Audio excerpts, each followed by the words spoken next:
तुम्ही काही म्हणा, मी आता माझी रूम खाली करणार आहे. माझा मोहल्ला मी आता सोडणारच आहे. काय सांगू तुम्हाला, माझ्या घर शेजारी एक फॅमिली असते. नवरा बायको राहतात त्या घरामध्ये.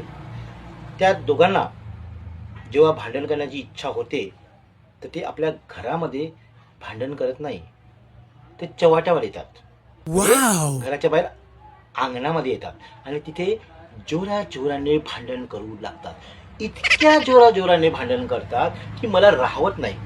आणि मी येतो त्यांच्या मधात बोलायला, त्यांना समजवण्याचा प्रयत्न करतो, तर उलट तेच नवरा बायको माझ्यावरच ओरडतात आणि मला असं म्हणतात की तू आमच्या मधामध्ये का बोलत आहेस? आम्ही नवरा बायको भांडण करू तर काही करू, तुझ्या बापाचं का जाते? अरे भाऊ, माझ्या बापाचं काही जात नाही, पण तुम्हाला जर भांडण करायचं असेल तर आपल्या घरात जा ना.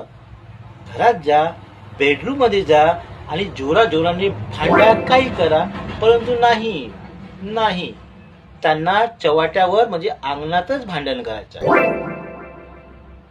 त्याला कोणाच्या बापाची पर्वा नाही. ते नवऱ्यावर आम्हाला दाखवूच भांडण करते.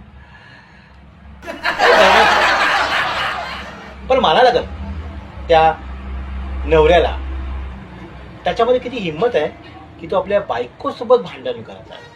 ती 4 लोकांमध्ये, घराच्या बाहेर, चव्हाट्यावर. खरंच भाऊ, दम आहे त्या नवऱ्यामध्ये. नाही तर एक मी,